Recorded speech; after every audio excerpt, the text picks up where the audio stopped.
Bernard.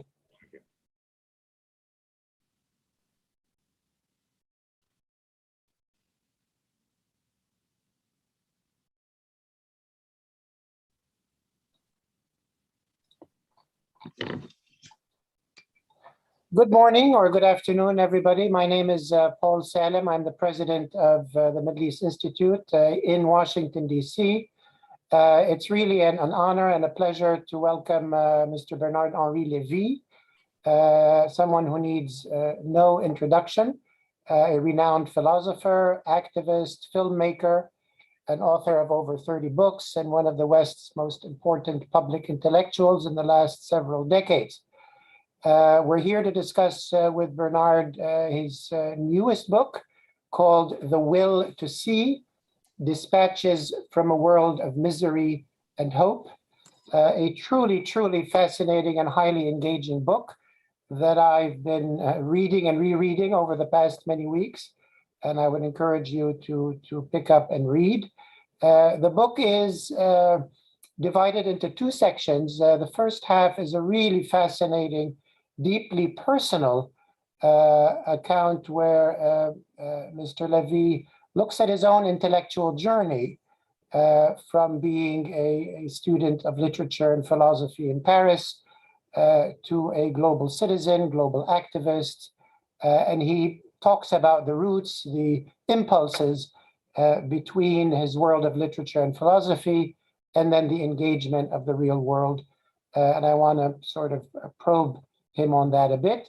The second half is where the rubber hits the road, as it were, and he talks about 8 of his journeys into hotspots of the world, including Kurdish regions, both in Syria and Iraq, Afghanistan, trips to Libya, as well as Nigeria, Ukraine, Somalia, Bangladesh, and the island of Lesbos in Greece.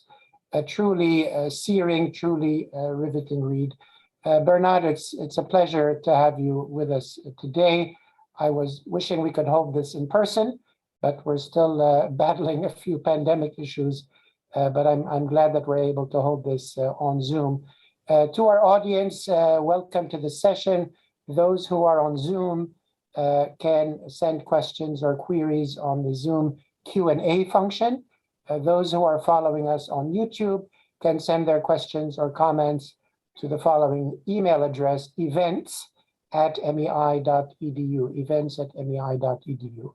I will be engaging Mr. Lévy in conversation, and in the second half of this 1 hour, I will be turning to your questions and trying to integrate them in my conversation with Bernard. So Bernard, again, lovely to see you after these many months and years. And let's delve right into it. In the first half of this book, you say, it is time to recount the history of my follies. In a sense, you're taking this opportunity to look back at your life, look back at your career as an intellectual, but also as an activist, and to draw the parallels and the links between the worlds of philosophy and literature and the worlds of activism. And I want to ask you a two-dimensional question. You start talking about your upbringing in French literature and the approach of literature to the worlds of theory, French literature in particular, and sort of the real world.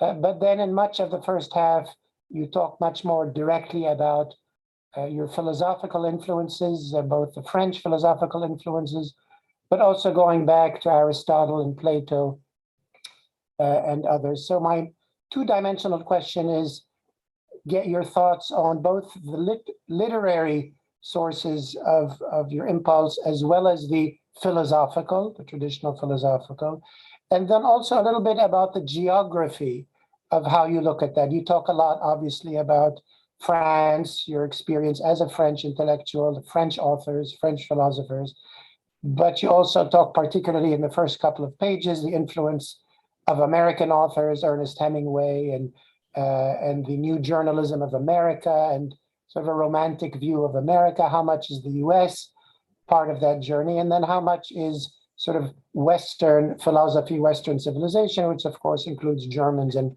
and others? I know that's a broad question, but your writing is broad and fascinating. So maybe let's just delve in there. Thank you, my dear Paul.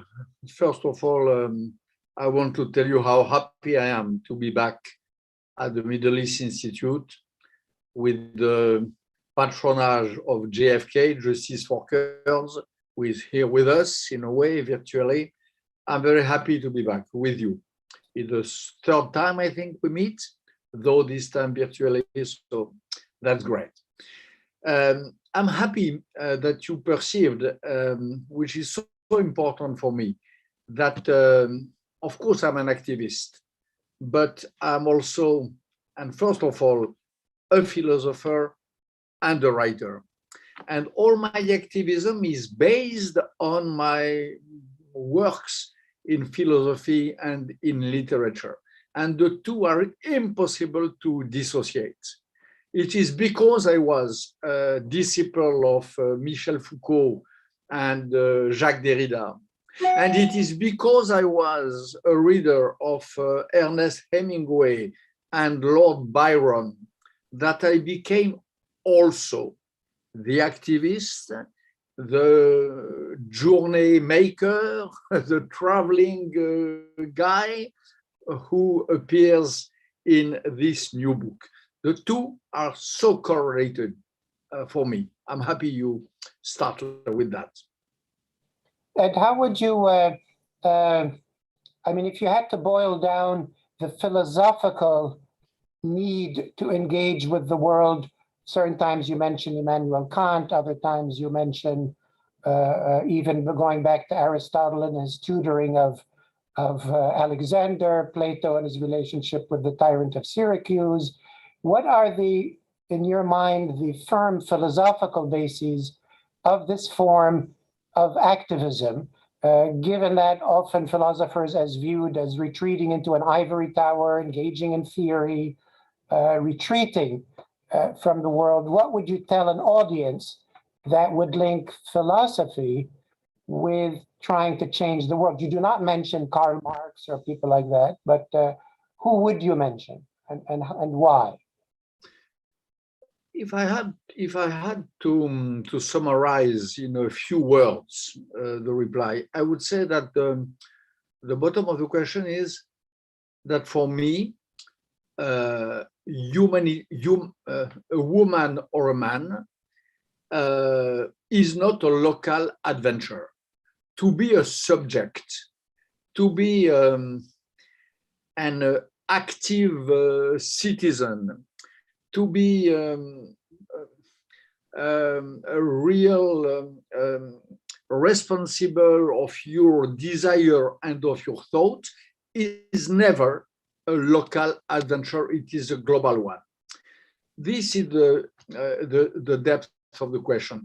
And humanism cannot be reduced to either hollow and abstract concepts or local, self-buried, selfishly spaced individual. It is a global adventure. And the philosophers to whom I feel adept are, from the Greeks to today, those who perceive humanity as a global adventure, from Aristotle to Michel Foucault. And the universal principles that are common throughout humanity, and you carry that message to Afghanistan, to Kurdistan, to Nigeria, that, as you say, we are one humanity with one set of human rights and values. You are in the US today. I'm sorry we cannot meet in person, but you do mention a critique of contemporary, partly American contemporary leftist trends. Maybe it's also present a little bit in Europe, but certainly very much in the US. And you critique, oppose universalism to the what you call the difference-based, community-based, race-based thinking and leftism. What would your critique of current leftist and maybe even right-wing thinking, apparently in the US, which is very community and identity-based. And do you see a way forward, a way out? What would your advice as a philosopher, as a also an activist be to get out of this situation? I am a little frightened by the easiness with which American thinkers, scholars, or militants get rid of the universal values. The way in which they consider universality as a colonial heritage, as a false universalism, as a fake ideology, is really what concerns me the most. And the way in which they convert themselves or they convert their thought in an identity politics which narrows the focus, which buries each of us in his narrow and tiny identity. This is turning back to all the values of the liberal tradition. And I am a little surprised in France as in America to see the speed and the power of this tendency to get rid of universalism, to get rid of the concern for the other, to get rid of internationalism, which was one of the main values of the left during ages, and to retreat towards some small identities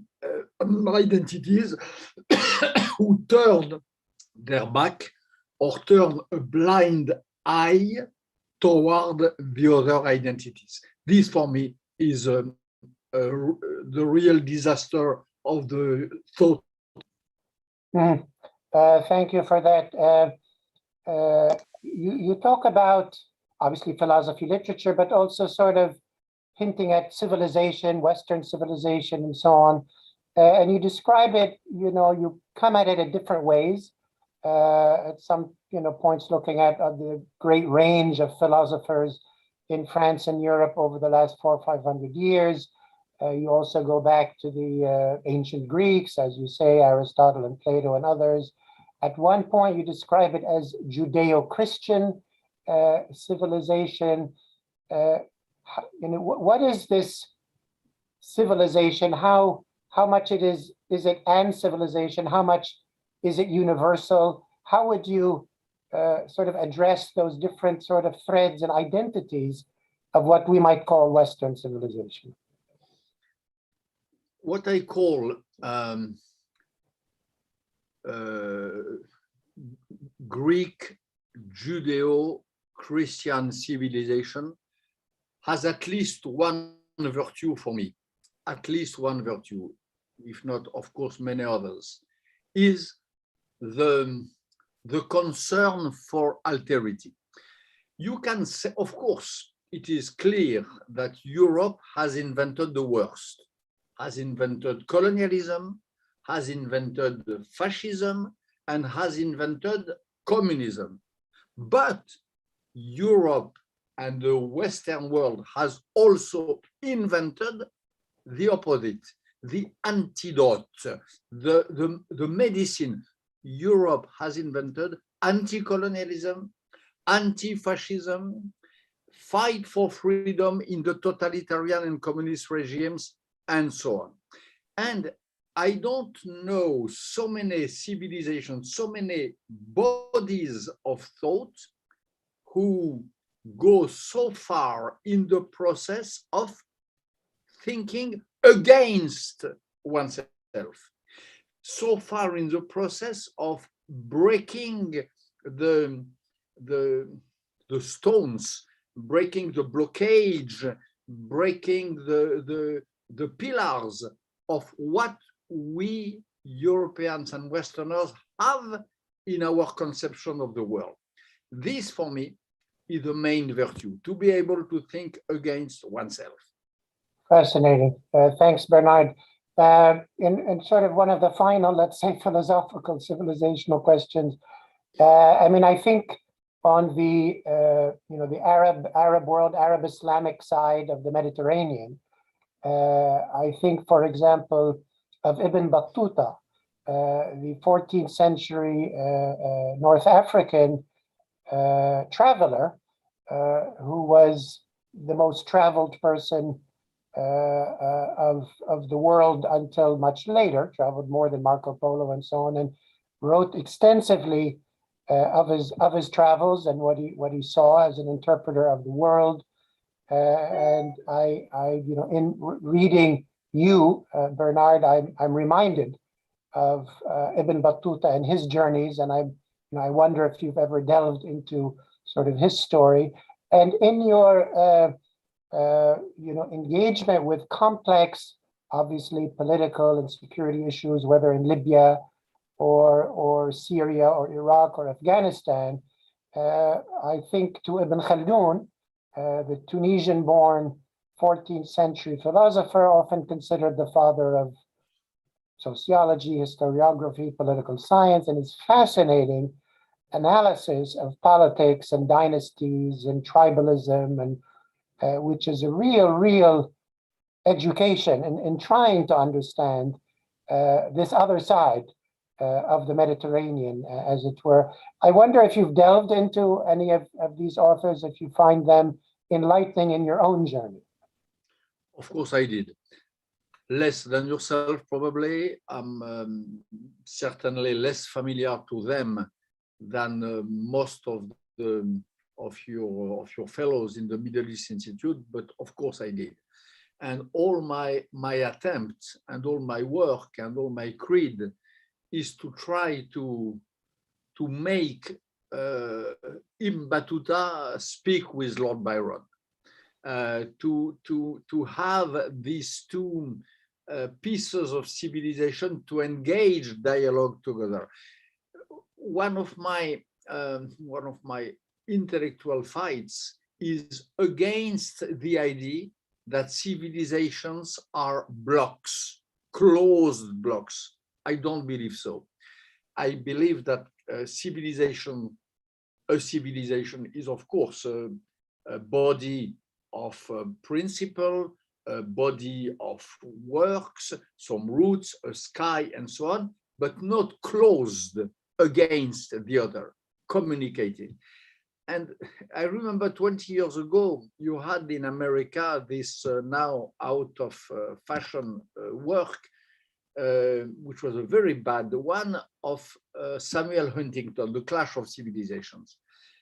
The worst in the theory of Huntington was not only the clash, it was the way in which he saw civilizations, in a sort of each of them being like a silo, block, a silo, an autistic entity, a Leibnizian monad with no windows and no doors to the others.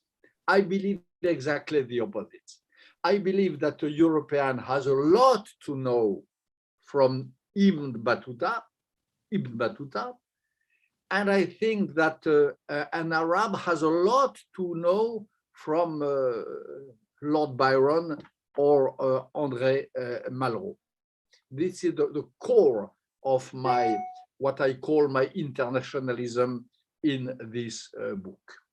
Yeah, absolutely. I couldn't agree with you more. I mean, civilizations really are networks of dialogue and engagement. They network with each other. They don't have hard boundaries. And certainly, you look at the history, that the Arab Islamic world 1,000 years ago, up to maybe 600 years ago, was the bridge. It drank a lot from Greco-Roman philosophy and science, advanced it itself, communicated then a lot of that through Iberia and Rome and so on to Europe, and contributed to Europe's own Renaissance, and that the Arab and Islamic world as you rightly depict in your journeys, is in a struggle with itself, like Europe was in a struggle with itself between fascism and enlightenment, between dictatorship and democracy.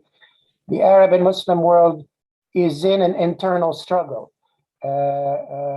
similar to struggles that Europe went through. Maybe Europe went through it more violently even than the Arab and Muslim world did, given World War I and World War II.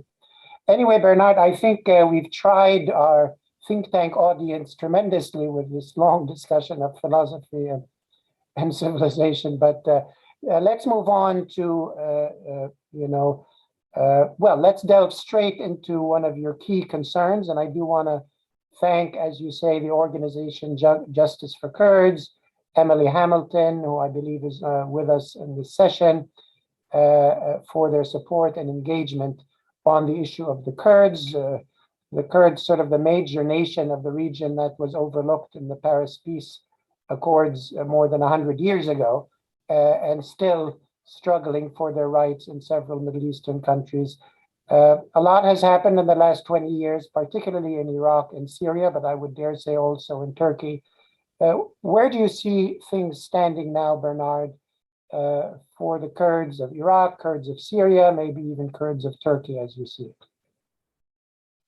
Where do I see what? I'm sorry, can you say it again? Where do I see? I mean, where do you see the many Kurdish challenges, Kurdish issues today, in the beginning of 2022, maybe particularly in Syria and particularly in Iraq? It's been a long struggle for the Kurds. A lot has happened. You've been super engaged. Where do you see their near-term future? I think that the Kurds in Iraq and in Syria achieved a lot. And in Iraq, for example, if you compare what the Kurds built to what the rest of the Iraq unbuilt, destroyed, if you compare the consistency of the institutions in Kurdistan and their inconsistency in Iraq, the conclusion is that KRG is a well-achieved adventure. KRG is a success. KRG is a real achievement of the last 20 or 30 years. I must tell you that I remember when the war in Iraq was launched in 2003, I was against. I thought it was a big mistake, and I still believe that. I am an opponent. I have always been, and I still am, an opponent to the war of George W. Bush in Iraq. But as I am honest, I must confess that probably the unique achievement of this process started then is the blossoming, the blooming, the birth and of the KRG, of this embryo of a Kurdish state in the land around Erbil. This for me is a great achievement. After that, all is not done. ISIS is back. I am personal witness of that. You read it in my book. I participated with when I say ISIS is back, I mentioned specifically the situation in the Karachok Mountains, where I was with the Peshmergas of my friend Sirwan Barzani. ISIS is there in caves, digged inside the mountains. There are operations not on a daily basis, but on a frequent basis launched by Peshmerga. And the question for me is, are we aware enough of that in the West and in America? Do we help enough? Do we show enough solidarity with the Peshmerga who are still fighting for us? My conclusion is not. is no. So this is a challenge, to continue more than ever to train, to encourage, to show solidarity with the Peshmerga. The Peshmerga is a unique experience in the history of the modern military forces. It's a strange mix of state troop, paramilitary, turning into a state troop. It's a very original and virtuous experience, which is not considered enough often in America and in Europe as such. And how would you, I mean, how would you comment on the situation of the Kurds in Syria? Quite a different situation. The US is still there, but the US was threatening to pull out.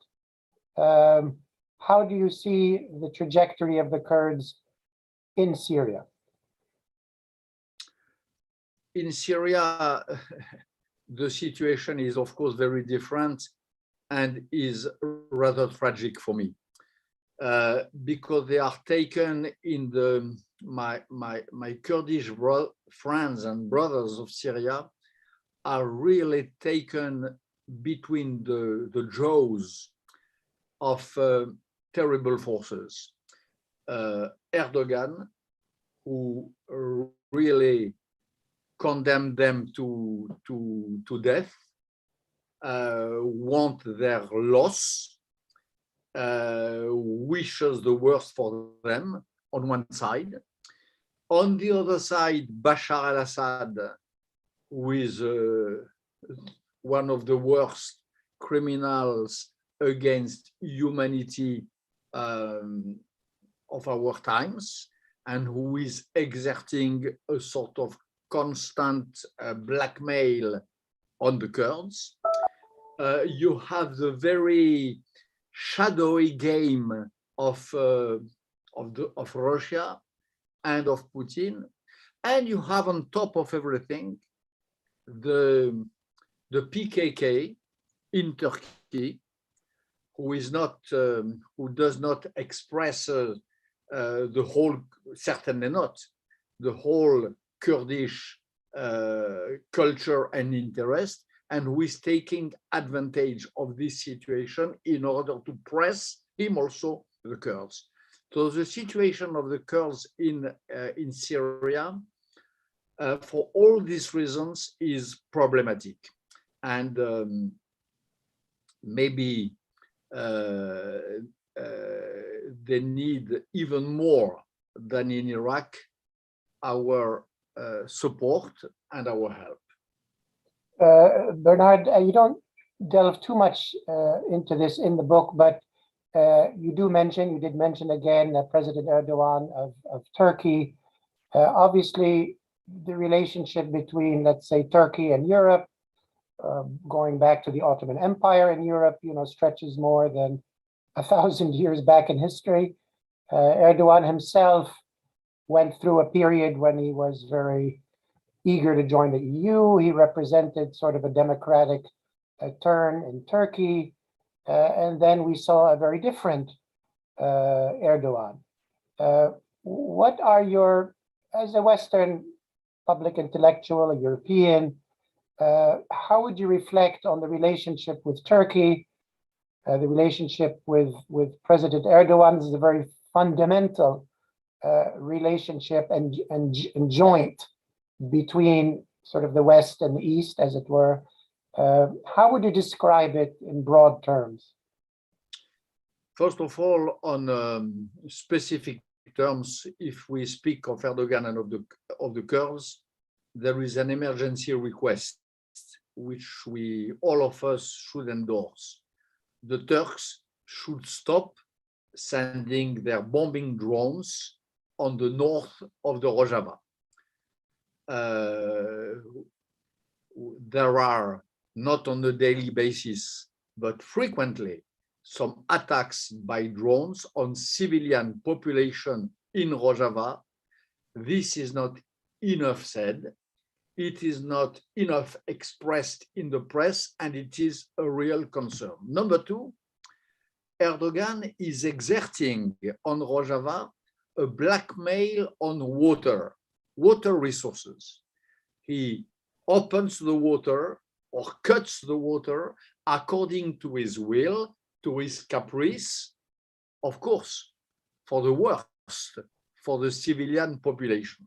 This is also a topic which is not enough underlined and which should be put at the top of the agenda of the decision makers in the West. It is concrete matters, concrete questions, but which deserve a very strong commitment. About Turkey in general, I believe that the Turkish people is a great people, of course, goes without saying, with immense culture, with uncomparable civilization. But this Turkish people is betrayed by a bad, criminal, and probably insane leader, Mr. Erdogan. And the very idea, the ally and considered as an ally of America and of Europe, for me, is really problematic and even grotesque. There is a real question today raised by the presence, for example, of Erdogan in NATO. Erdogan being in NATO is like a bad joke, is like a nightmare. The man who buys his planes to America and his anti-planes to Russia, the man who play games with the two players of the party in the new Cold War in which we are engaged, cannot be considered any longer as a faithful ally. I know that this question is very, very difficult to solve, but it is certainly raised. I must add that in order to have a peaceful relationship with Europe, in order to be a reliable partner, there are some preconditions: respect of human rights, respect of civil society, recognition of the genocide of Armenians, which is still undone, the recognition of Armenian genocide. Europe was based on the idea of the nevermore. Plus jamais ça, nevermore. Europe was based on the will to break with colonialism, to break with fascism, and to break with genocide. Turkey turning its back against the genocide of which it was Turkey active in, is a Turkey which is enemy to the principles on which Europe is based. Thank you, Bernard. Let me again remind our audience that you can send your questions to the Q&A function on Zoom if you're on Zoom, or if you're on YouTube, email it to events@mei.edu. We have a question, Bernard, from a participant, Raymond Termini. He says, you state that the Kurds need our help. Who is us, and what form does that help take? Military intervention? If so, by whom? How would you respond to that? When I say our help, I'm in Washington, D.C. currently, very close to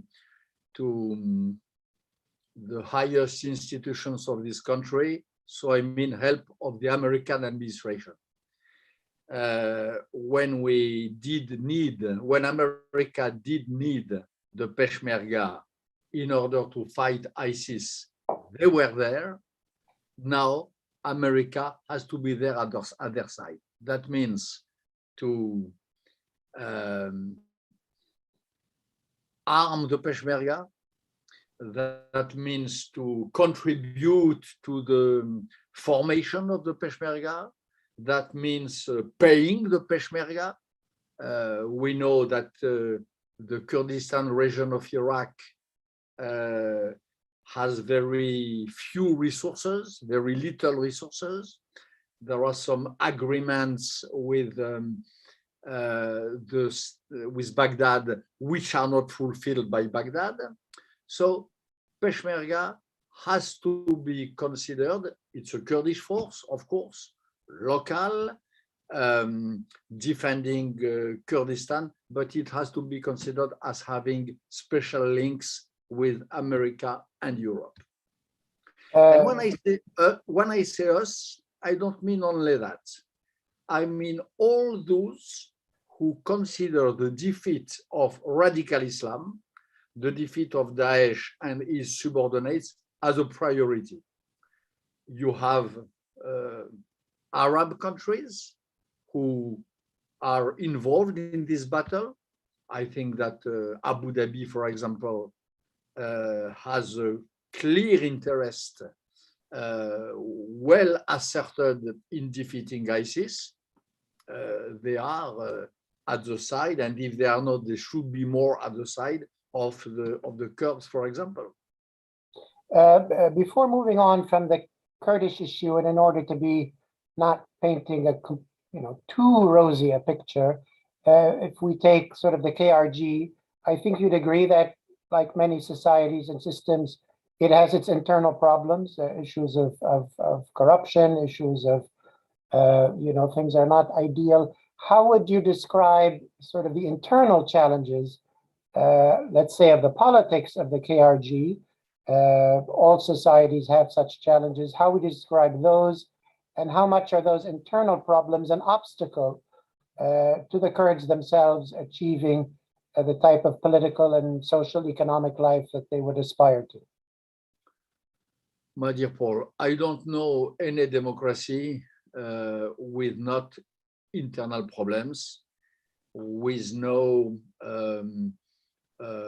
big and petty quarrels, with no political disputes ranging from big topics to petty topics. I don't know any democracy working without that, number one. Number two, it takes time to build a democracy. It takes time. And what KRG already achieved on this process is already huge. So a part of the road has still to be entered in. The process is not over, but a lot has been done. Number three, I know KRG rather well. A few years ago, I made a film called Peshmerga, which gave me the opportunity to drive and to walk all along the 1,000 kilometers of border, of front line, between KRG and Daesh. 1,000 and something, from Soleimani to the Sinjar Mountains. This was my film, Peshmerga. In this travel and in this film, I did not calibrate it, but it happened to go through areas commanded by generals devout Talabani family, and other times I happened to go through areas, military sectors linked to the Barzani family. Frankly, I could not really make the difference. Frankly, if you see my movie, it would be very difficult to make the difference too. And more important, I could not see any, when real problems were involved, security, defense, attacks, government, I did not see this quarrel affecting the core of the requirements. After my trip, of a few days after, it happened to me to learn, to be said that I was in this area. Honestly, I did not see the effect on the ground. I did not see how it could weaken the military efforts at this time. So what I mean by that is that, of course, there is some domestic problems. Of course, there are some disputes with the Kurds should solve where they don't concern the fundamental problems, but we should not overestimate them. Thank you, Bernard. I'm pleased to take a question from our good friend, Ms. Bayan Abdulrahman, who is the representative of the KRG here in Washington, D.C.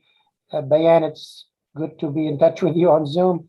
We were hoping to host you in our building. Inshallah, we will do that soon.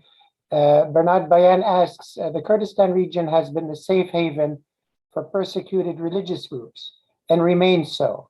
What can the international community do to support this? Both the religious minorities and the Kurds are besieged by hostile planes. I'm sorry, your mic was cut for a few seconds. Can you repeat the question? I'm sorry. Okay, so yeah, the question is from our good friend, Ms. Bayan, the representative of the KRG in Washington. She says that the KRG region is a safe haven for persecuted religious groups. What can the international community do to help these religious groups, help the KRG maintain a safe haven for these groups, given that there are hostile factions around them? Number one, Bayan is so right.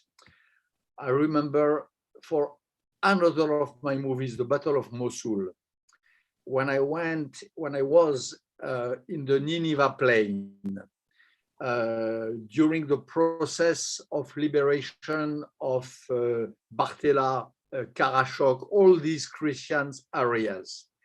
Each time I had the opportunity to speak with some bishops, with some representative of the civil society of the Christian worshippers, the unanimity was to say, we only trust the Kurds for our safety, for our security, for building a future for our families. We don't trust this or that, we trust the Kurds, number one. This is about Christians. About other minorities, the Jews. What I am witness of is the devotion with which the Peshmerga take care of the remnants of this Jewish part of the memory of the region. I had the opportunity during the war against Daesh to see a unit of Peshmerga taking some risk and sometimes paying the price in order to protect some Jewish graves, in order to protect a Jewish monument.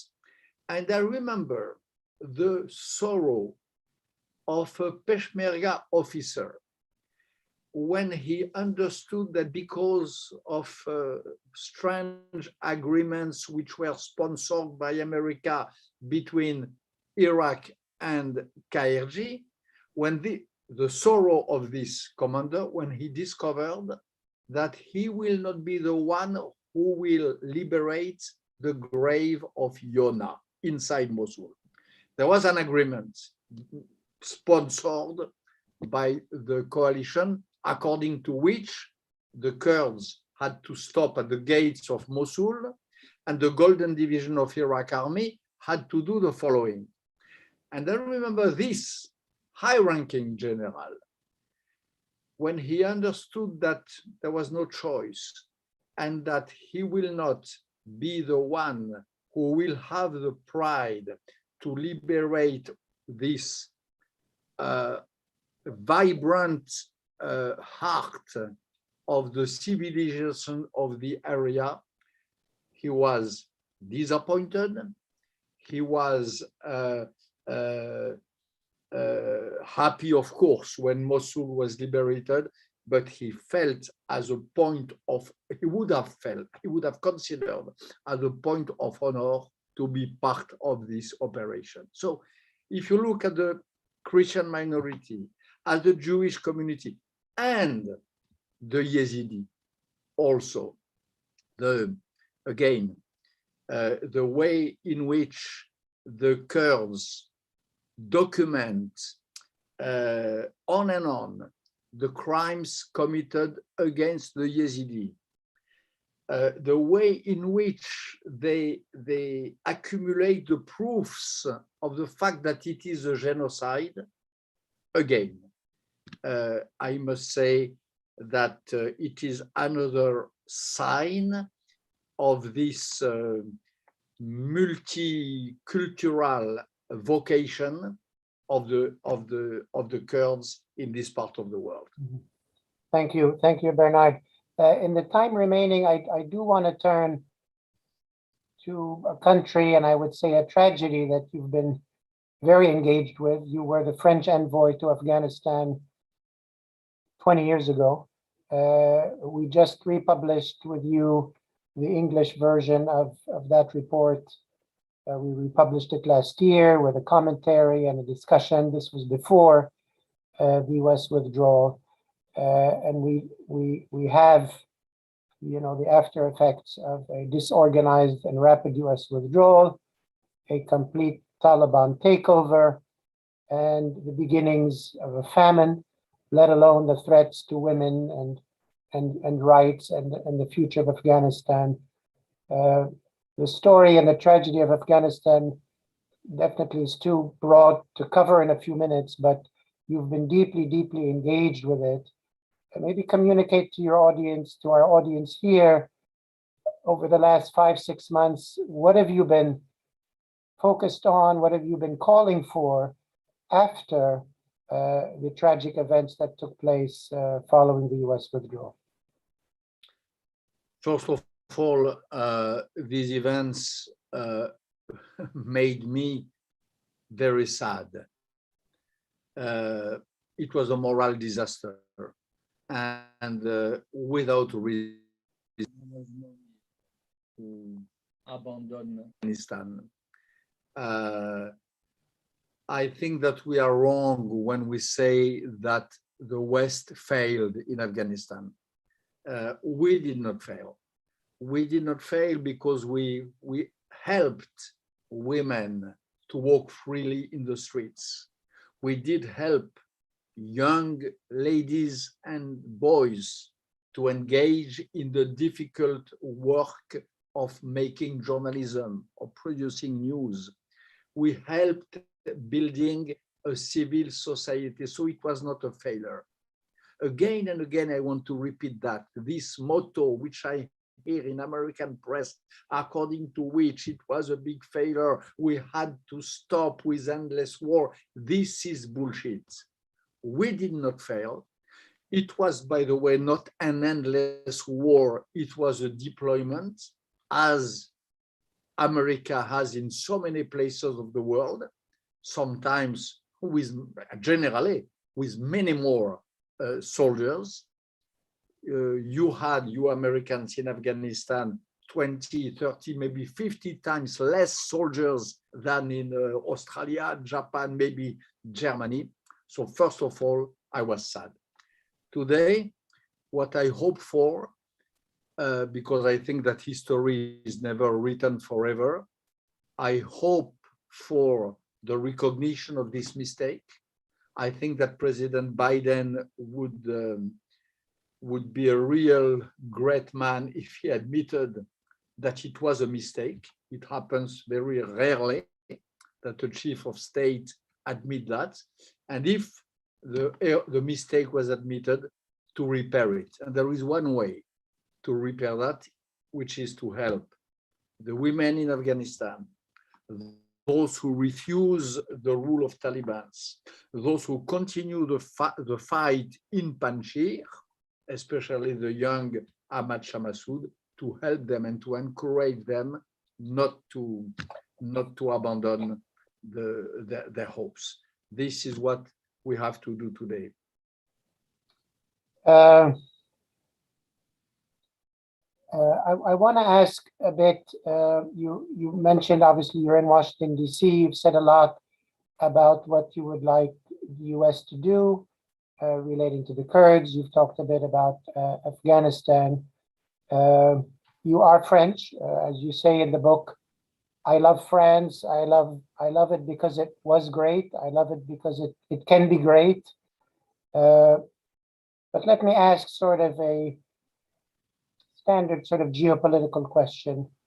How do you see the role of France, either as a leader in Europe or simply France itself, separate from the US? How do you see its impact, its engagement in the countries that you care about, from North Africa to the Levant to Afghanistan? Can France play an independent, impactful role, or is it simply a whisperer to the United States and a country that needs to get the US on board? What can France do? What has it done? What are your aspirations for France? You know, Paul, about Kurds, I am part of an organization, as you know, with JFK. This organization. Let's explain. JFK is Justice for Kurds, not John Kennedy. Justice for Kurds. Justice for Kurds was built by a great American philanthropist and environmentalist, Tom Kaplan, and by myself, an American and a French. These are the two pillars, the two brothers in spirit who built Justice for Kurds, are an American philanthropist and a French writer. One of our aims is precisely to reply to your question. One of our aims is to have France and America, America and France working together on the same speed and pace on this Kurdish issue. And if you look at the composition of our advisory board, the board which we gathered, Mr. Kaplan and myself, you will see, first of all, that it is 100% bipartisan. You have people from the right and from the left, from the strong right and the strong left, but it is also completely Franco-American. You have great generals of the American army. You have most of the candidates for the next French election for president. They are working together under the behalf of Justice for Kurds in our advisory board. This is my reply to your question. What I wish is not competition between France and America, is not France. I want the two of us, Americans and France, as sisters nations, to work together on this Kurdish issue. Mm-hmm. This is our dream in JFK, and it is what we practice. That's a lovely answer. You know, hearkening back to U.S.-French relations from the U.S. Revolution, the French Revolution, the deep roots of American and French cultural and historical relationships, and to keep it alive and to build it forward, as you say, is tremendously important. Let me end. Hold on, I have to silence my phone here. Let me end where your book ends. In your last chapter of the book, you go back to your personal journey, and you reflect, I suppose, on the denouement, maybe some of the final chapters of this journey. You talk about similar journeys in literature. You talk about Ulysses and his wanting to return to Ithaca, Aeneas, always wanting to get away and found something new. As closing remarks, what would you reflect upon on your journey and what it might mean for other people in this audience and others as it comes to some of its more mature chapters? Let's not call them final chapters. I know you have many more journeys in you. But what are some of your concluding thoughts on your journey as expressed in the book? What I would say, a big part of the book is devoted to situations of war. I am a writer, a philosopher, and also a war reporter. And in this book, big part of it is composed by war reports in Nigeria, in Kurdistan, in Ukraine, and so on and so on. What I must say is that I hate war.